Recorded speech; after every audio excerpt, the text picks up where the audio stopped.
मैं रविशंकर अपने YouTube channel Ravi math classes में आपका बहुत बहुत स्वागत करता हूं। आज का नया वीडियो है प्रोबेबिलिटी का पार्ट 3 क्लास 12 का वीडियो है। एनसीईआरटी देखेंगे एक्सरसाइज 13.2। एनसीईआरटी की 13.1 पहले करा चुका हूं। एनसीईआरटी की एक्सरसाइज 13.2, तो इसमें ये दो फॉर्मूले पहले देखेंगे जो कि आप पहले फर्स्ट ईयर में भी पढ़ चुके हैं। जब ए और बी दो घटनाएं स्वतंत्र दी जाएं, जब ए और बी दो घटनाएं स्वतंत्र दी जाएं तो probability of A intersection B, तो probability of A intersection B की जो वैल्यू होती है वो probability of A into probability of B के बराबर होती है। दूसरा जो फॉर्मूला होता है, जब ए और बी दो घटनाएं परस्पर अपवर्जी दी जाएं, जब ए और बी दो घटनाएं परस्पर अपवर्जी दी जाएं तो probability of A intersection B की जो वैल्यू होती है वो होती है 0 के बराबर। दो फॉर्मूले इसमें याद रखेंगे। ए और बी दो घटनाएं स्वतंत्र दी जाएं तो probability of A intersection B बराबर probability of A into probability of B. जब ए और बी दो घटनाएं परस्पर अपवर्जी दी जाएं तो probability of A intersection B बराबर 0। तो देखा जाए NCERT 13.2 question number 1। Question number 1 की हम बात करें तो पहला इसका प्रश्न है क्वेश्चन नंबर 1। ये दिया जा रहा है कि प्रोबेबिलिटी ऑफ ए बराबर दिया है 3/5, प्रोबेबिलिटी ऑफ बी बराबर दिया है 1/5।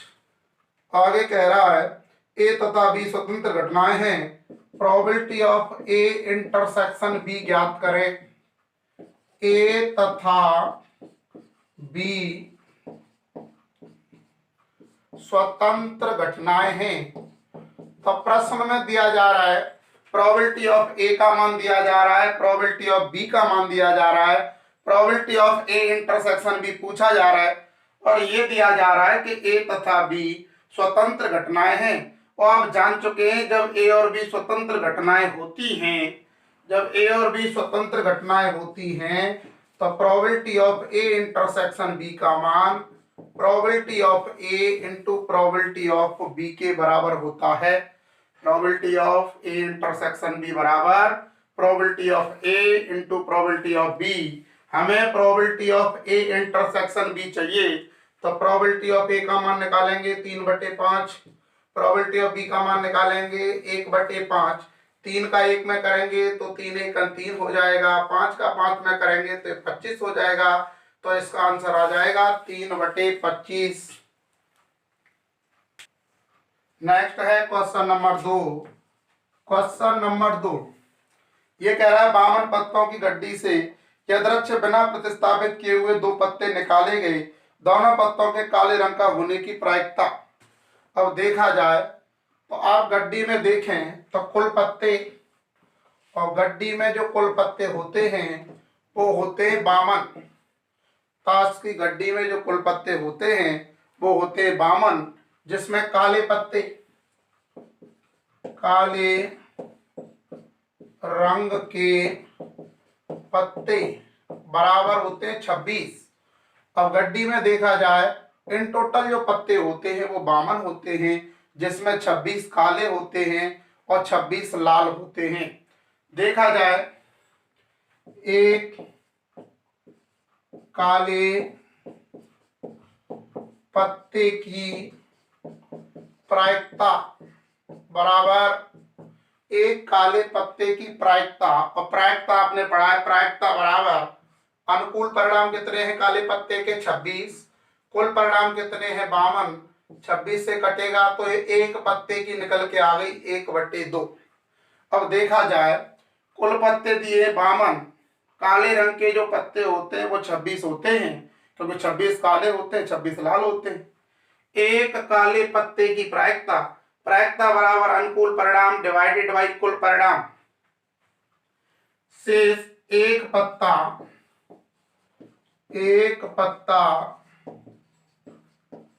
खींचने के बाद शेष पत्ते बराबर 51। जब आप एक पत्ता, यो एक शब्द आया है बिना प्रतिस्थापित किए हुए, बिना प्रतिस्थापना के, बिना प्रतिस्थापना की। इसका मतलब है जो पत्ता निकल आया उसे दोबारा गड्डी में नहीं मिलाएंगे, उसे बाहर रखेंगे।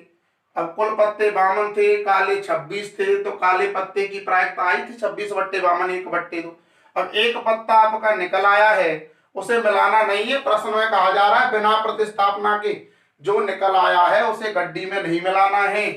बिना प्रतिस्थापना के तो एक पत्ता खींचने के बाद जो शेष पत्ते रह गए वो कितने रह जाएंगे? एक तो निकल चुका है ना, टोटल पत्ते 52 थे, टोटल पत्ते 52 थे, एक निकल गया तो इन टोटल पत्ते कितने रह गए? 51। देखा जाए एक पत्ता खींचने के बाद शेष काले पत्ते, और काले पत्ते जो इन टोटल थे वो 26 थे, और काले पत्ते जो इन टोटल थे वो 26 थे। एक काला आप निकाल चुके। अब एक काला निकाल चुके हैं, प्रश्न कह रहा है बिना प्रतिस्थापना के जो आप काला निकाल चुके हैं उसे आपको बाहर करना पड़ेगा। अब शेष जो काले पत्ते रह गए वो आपके पास में रह गए 25। तो आगे प्रश्न कह रहा है दोनों पत्तों के काले रंग का होने की प्रायिकता, दोनों पत्तों के काले रंग का होने की प्रायिकता। अब एक पत्ता आपने निकाला था तो एक की तो आप निकाल चुके 1/2। अब दूसरा जब आप निकालेंगे, जब आप एक निकाल चुके तो उसे तो बाहर करना है ना। बिना प्रतिस्थापित किए हुए निकाला जाता है, बिना प्रतिस्थापना के निकाला जाता है। और जो पत्ता निकला है उसे बाहर रखेंगे। तो आपके पास अब जो टोटल पत्ते रह गए, पहले 52 थे, एक निकल गया, अब पत्ते रह गए 51। पहले काले पत्ते थे 26, एक काला पत्ता पहले निकाल चुके हैं, अब काले पत्ते कितने रह गए? 25। 25 एकम 25, 51 का 2 में करेंगे तो 102 हो जाएगा। जैसे देखें टोटल आपके पास, या आप डायरेक्ट वे में समझें, टोटल 52 पत्ते थे जिसमें 26 काले होते हैं, 26 लाल होते हैं। अब टोटल हमारे पास, या तो ऐसे समझें, डायरेक्ट समझें, टोटल 52 पत्ते थे जिसमें 26 काले 26 लाल। अब एक पत्ता जब आप काला निकालेंगे तो टोटल आपके पास 52 पत्ते हैं, काले पत्ते कितने हैं? 26। तो एक पत्ते की जो प्रायिकता होगी वो 26/52 होगी, क्योंकि आप जानते हैं प्रायिकता बराबर अनुकूल परिणाम बटे कुल परिणाम इनटू एक पत्ता आपका निकल आया। अब जो वो कह रहा है ना बिना प्रतिस्थापना के, एक बार जो निकल आया उसे बाहर रखना है, दोबारा गड्डी में नहीं डालेंगे, उसे बाहर कर देना है। तो अब दूसरा जब आप पत्ता निकालने जाएंगे तो इन टोटल परिणाम आपके पास कितने रह जाएंगे? 51। अब काले 26 थे, एक आप पहले निकाल चुके हैं, तो अब काले कितने रह जाएंगे? 25। 26 से कट जाएगा 2 बार तो वही आंसर आ जाएगा 25/102। ऐसे समझे।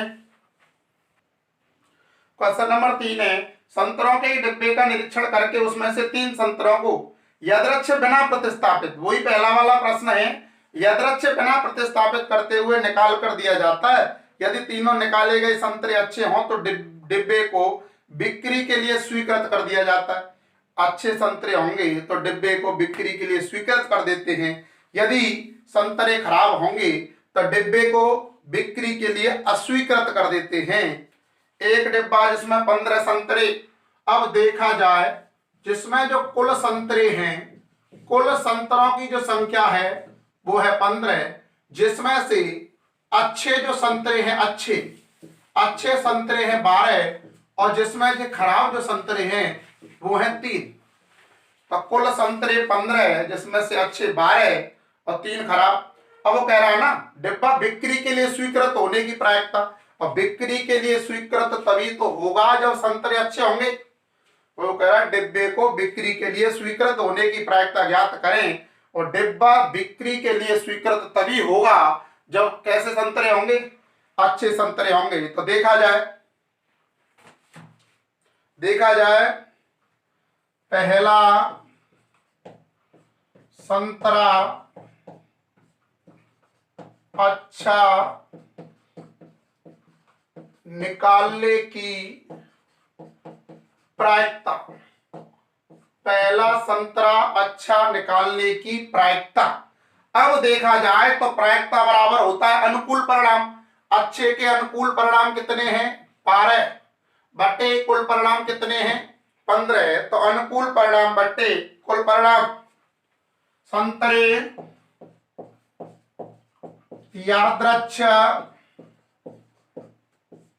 बिना प्रतिस्थापना के निकाले जाते हैं। यानी कि जो तुम्हारा संतरा निकल आया उसे दोबारा से उसमें डालना नहीं है, उसे बाहर कर देना है। पहला संतरा अच्छा निकालने की प्रायिकता टोटल थे 15 जिसमें से अच्छे थे 12। वो कह रहा है कि संतरे यादृच्छ बिना प्रतिस्थापना के निकाले जाते हैं। जो संतरा निकल आए उसे बाहर रख देना है, दोबारा से उसमें नहीं मिलाएंगे। ऐसे ही लिखेंगे दूसरा संतरा अच्छा निकालने की प्रायिकता। अब देखें टोटल संतरे थे 15 और जिसमें से आप एक पहले ही निकाल चुके हैं तो टोटल कितने रह गए 14। दूसरा अच्छा अच्छे टोटल थे 12, एक आप निकाल चुके हैं तो अच्छे कितने रह गए 11। तो पहले ही प्रश्न में कह रहा है कि संतरे यादृच्छ बिना प्रतिस्थापना के निकाले जाते हैं। आगे तीसरा संतरा अच्छा निकालने की प्रायिकता। टोटल संतरे कितने थे 15, एक निकल आया तो 14 रह गए। अब एक और निकल आया तो अब रह जाएंगे 13। अच्छे 12 थे निकल आया फिर 11 रह गए। अब एक और निकाला तो अच्छे रह गए 10। तो अच्छे जो संतरों की जो संख्या हो गई वो हो गई 10। संतरे के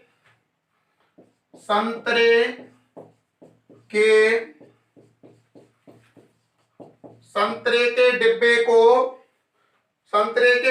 को बिक्री के लिए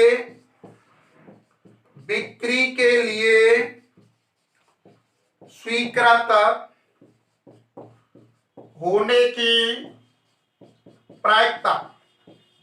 जब बिक्री के लिए स्वीकृत तभी तो होगा जब संतरे अच्छे होंगे। और पहले अच्छे की निकाली थी 12/15, दूसरे अच्छे की निकाली थी 11/14, तीसरे अच्छे की निकाली थी 13/10/13। तो देखा जाए 3 से चला जाएगा 5 बार, 3 से चला जाएगा 4 बार। अब देखा जाए 5 से चला जाएगा 10 कितनी बार 2 बार, 2 से 14 चला गया 7 बार। देखा जाए ऊपर रह जाएगा 11 चौको 44 और नीचे जो रह जाएगा वो रह जाएगा 13 7 91। तो देखें अब डायरेक्ट वे में से समझा जाए। टोटल संतरे थे 15, अच्छे कितने थे 12, एक अच्छा निकल आया। टोटल 15 थे अच्छे थे 12, अब एक अच्छा निकालेंगे तो कुल परिणाम नीचे अनुकूल परिणाम ऊपर। अब देखें बिना प्रतिस्थापना के निकाला जाता है ना, बिना प्रतिस्थापना के।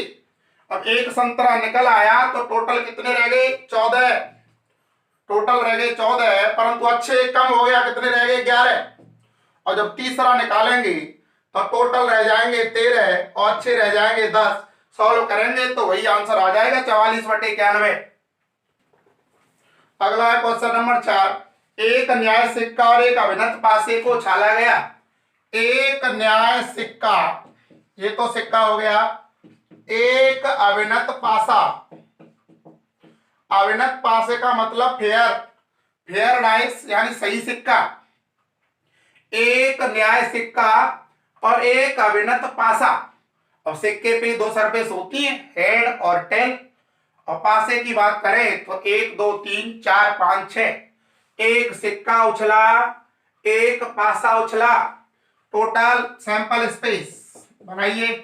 H का 1 के साथ H1, H2, H का 3 के साथ H3, H4, H5, H6। T का बनाएंगे T1, T2, T3, T4, T5, T6। सिक्का उछला, हेड टेल, पासा उछला 1 2 3 4 5 6। H के सभी के साथ बनाएंगे, T के सभी के साथ बनाएंगे। परिणाम 1 2 3 4 5 6 7 8 9 10 11 12। टोटल जो परिणाम हो गए वो हो गए 12। प्रश्न कह रहा है घटना ए सिक्के पर चित्र प्रकट होता है। घटना ए सिक्के पर चित्त प्रकट होता है और सिक्के पर चित्त प्रकट होता है। तो चित्त वाली घटनाएं देखें। सिक्के पर चित्त प्रकट होता है तो सिक्के पर चित्त प्रकट होगा तो ये बनेगा H1 H2 H3 H4 H5 H6। चित्त को कहते हैं हेड और पट्ट को कहते हैं टेल। सिक्के पर चित्त प्रकट होता है तो बेटा प्रोबेबिलिटी ऑफ ए 1 2 3 4 5 6 परिणाम कितने में से इन टोटल कितने थे 12। घटना बी देखें। ये बी घटना जो दे रहा है पासे पर संख्या 3 प्रकट होती है। आगे कह रहा है पासे पर संख्या 3 प्रकट होती है। अब पासे पर संख्या 3 प्रकट होती है तो पासे पर संख्या 3 प्रकट या तो H3 बनेगा या T3 बनेगा, या तो बनेगा H3 या बनेगा T3।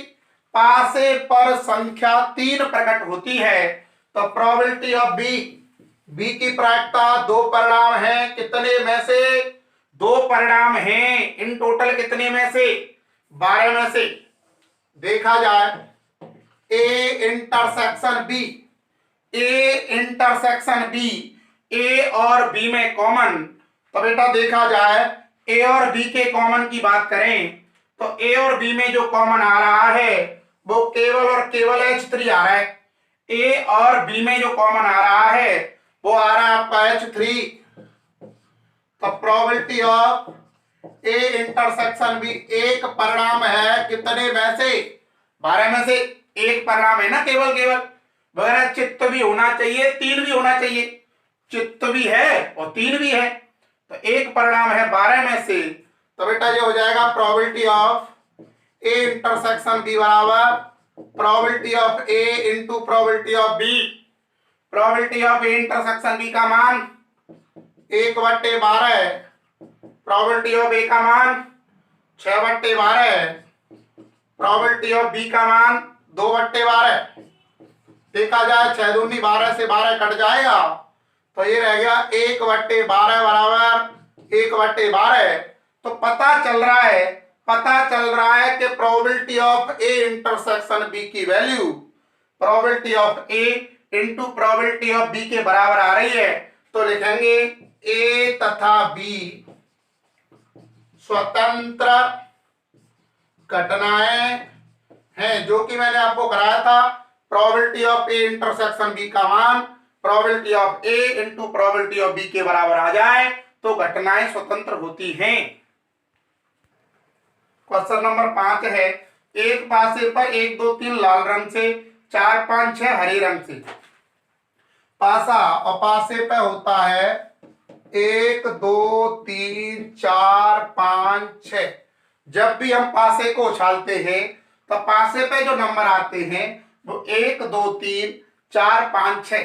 अब पासे को उछालेंगे तो यही तो नंबर आते हैं 1 2 3 4 5 6।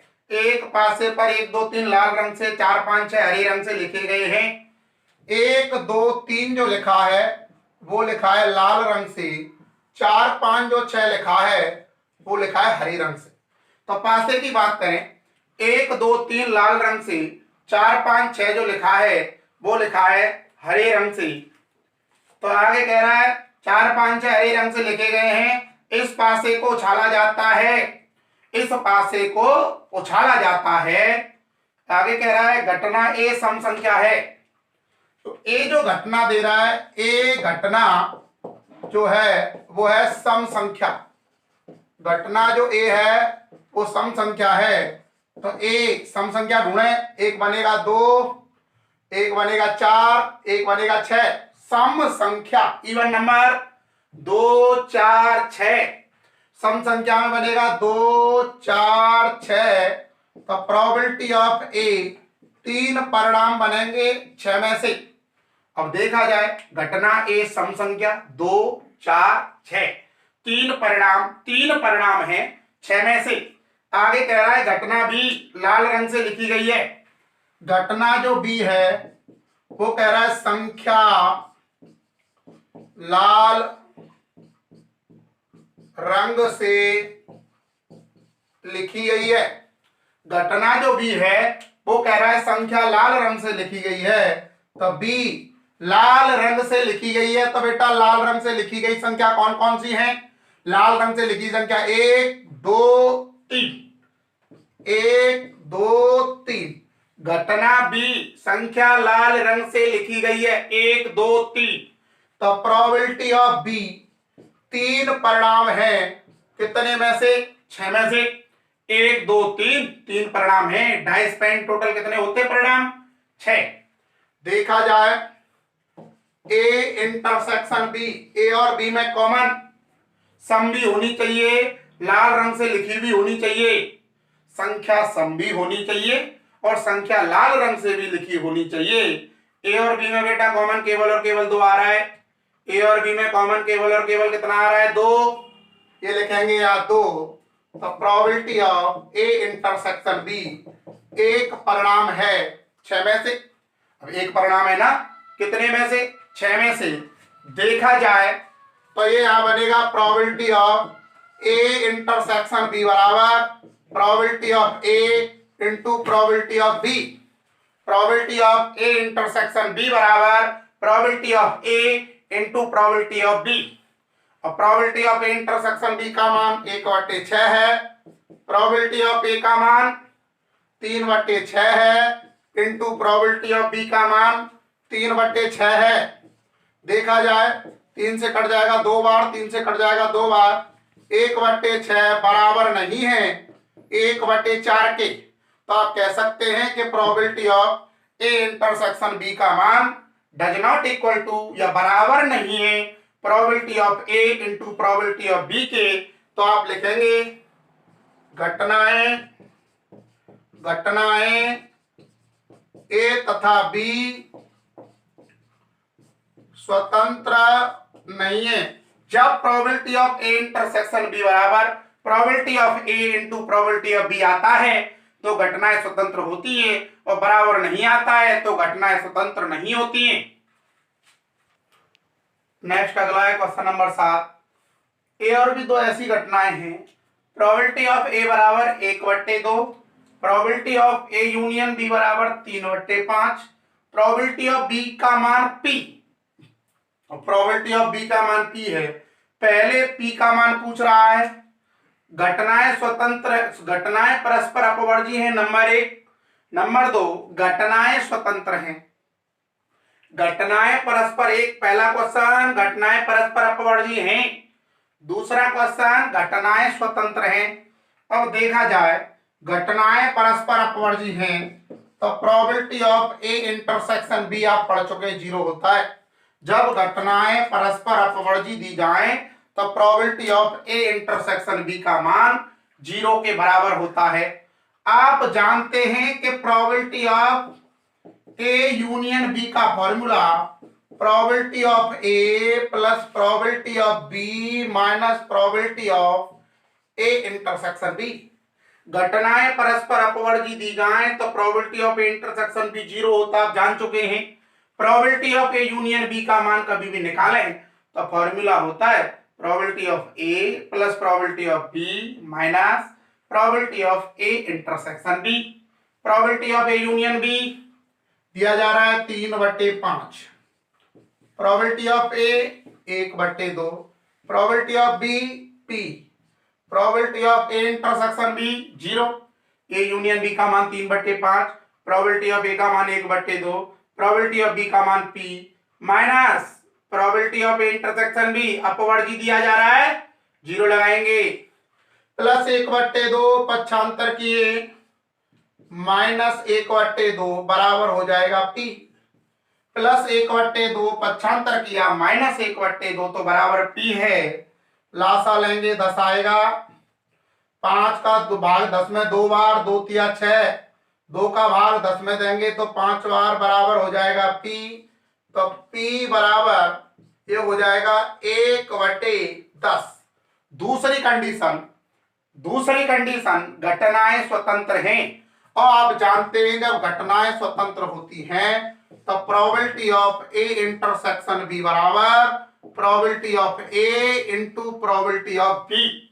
घटनाएं स्वतंत्र दी जाएं तो probability of A intersection B की value probability of A into probability of B के बराबर होती है। अब ये भी आप फॉर्मूला जानते हैं कि probability of A union B बराबर probability of A plus probability of B minus probability of A union B बराबर probability of A plus probability of B minus probability of A intersection B. और स्वतंत्र की condition में intersection की जगह मैं प्रयोग करूंगा probability of A into probability of B. A intersection B जहां भी आए तो स्वतंत्र की कंडीशन में probability of A into probability of B होता है। और probability of A union B का मान लगाएं तो ये दिया आपको 3/5। प्रोबेबिलिटी ऑफ ए का मान लगाएं 1/2। प्रोबेबिलिटी ऑफ बी का मान लगाएं P। प्रोबेबिलिटी ऑफ ए का मान लगाएं 1/2। प्रोबेबिलिटी ऑफ बी का मान लगाएं P। ए यूनियन बी का मान प्रोबेबिलिटी ऑफ ए का मान प्रोबेबिलिटी ऑफ बी का मान माइनस प्रोबेबिलिटी ऑफ ए का मान प्रोबेबिलिटी ऑफ बी का मान प्लस 1/2 पक्षांतर किया माइनस 1/2 बराबर देखें ये P हो गया माइनस ये P/2 हो गया। तो देखा जाए इनको देखें मैंने अभी घटाया था 3/5 में जब 1/2 मैंने घटाया था तो इन टोटल कितना निकल के आया था 1/10। ये आपका 1/10 बराबर P में से P/2 गया, पूरे P में आधा P, सीधा सीधा समझे पूरे P में आधा P जाएगा फिर भी तो आधा P बचेगा। P में से P/2 घटाएंगे फिर भी तो P/2 बचेगा, 2 से कट जाएगा 5 बार। तो ये यहां पर आपका आंसर आ जाएगा P बराबर 1/5। नेक्स्ट पढ़ेंगे इंपोर्टेंट है डी मॉर्गन का नियम। डी मॉर्गन का नियम इंपोर्टेंट है। डी मॉर्गन का नियम ये होता है प्रोबेबिलिटी ऑफ ए नहीं और बी नहीं, या प्रोबेबिलिटी ऑफ ए नहीं या बी नहीं। देखें यू जो होता है यूनियन, यू में से होता है यूनियन और यूनियन को प्रयोग करते हैं या। ये होता है इंटरसेक्शन, इसे प्रयोग करते हैं। और या की जरूरत हो तो यूनियन लगाएंगे और की जरूरत हो तो इंटरसेक्शन लगाएंगे। कभी कहे कि ये पहला फॉर्मूला ये दूसरा फॉर्मूला, इंपॉर्टेंट फॉर्मूले हैं। ए नहीं डैश का मतलब नहीं, डैश का जो मतलब होता है वो होता है नहीं, ए नहीं और बी नहीं। तो इसका डिमॉर्गन नियम देता है ए या बी दोनों नहीं। कभी पूछे ए नहीं और बी नहीं तो डिमॉर्गन का जो नियम कहता है वो कहता है ए या बी दोनों ही नहीं। ए डैश इंटरसेक्शन बी डैश की प्रायिकता होती है ए यूनियन बी का होल डैश की प्रोबेबिलिटी। और कभी ये कहे कि ए नहीं या बी नहीं तो डिमॉर्गन इसे पलट के कहता है ए और बी नहीं। देखा जाए कभी भी A dash probability A dash intersection B dash पूछा जाए तो प्रोबेबिलिटी होता है ए यूनियन बी का होल डैश। कभी भी A dash union B dash पूछा जाए तो प्रोबेबिलिटी होती है ए इंटरसेक्शन बी का होल डैश।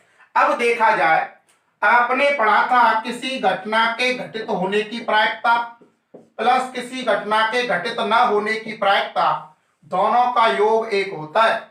किसी घटना के घटित होने की प्रोबेबिलिटी ऑफ इवेंट, किसी घटना के घटित होने की प्रायिकता प्लस किसी घटना के घटित न, बार का मतलब न, किसी घटना के घटित होने की प्रायिकता प्लस किसी घटना के घटित न होने की प्रायिकता, दोनों का योग एक होता है।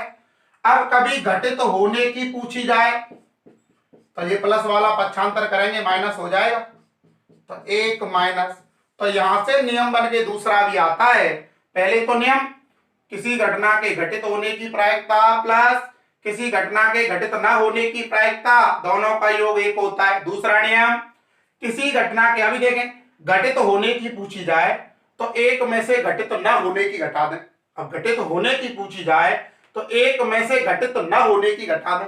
और कभी भी घटित न होने की पूछी जाए तो इसको पक्षांतर कर दें, एक में से घटित होने की घटा दें। तो सीधी सीधी बात है, घटित होने की पूछे तो एक में से घटित न होने की घटाएं, घटित न होने की पूछे तो एक में से घटित होने की घटाएं। अब एक और अर्थ सीधा सीधा समझें, कभी भी डैश पूछा जाए तो एक में से उसी को घटा दें, कभी भी डैश पूछा जाए तो एक में से उसी को घटा दें।